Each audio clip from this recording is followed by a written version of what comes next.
শুধু কবিতার জন্য। আজকের কবি স্বরূপচন্দ্র বিশ্বাস। তোর সাথে এক ঘরে হওয়ার স্বপ্ন নিয়ে শেষ হতে চাইছে আরো একটা বছর। শেষ হচ্ছে ভালো কিংবা মন্দের, জ্যোৎস্না মাখা আরো একটা আদুরে রাত। অতীত ফিরে পাইনি কেউ কোনোদিন, বৃথা পিছুটান। সঞ্চয় ছিল মেঘলা অভিমান, বৃষ্টি ভেজা দিন, আর কিছু নীল রং।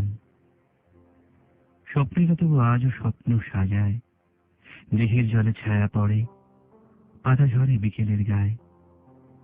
নদী হতে চেয়ে যে মেয়েটি ভালোবেসেছিল ঢেউয়ের মতো জীবন, ভুলে যাব মেয়েটির নাম, মুছে যাবে জলের রেখায় শৈশবের ছবি, নিঝুম প্রণয়। বাকিটা সাজানো আছে আগামীর ভোরে, চোখ মেলে দেখে নেব অন্য সকালে।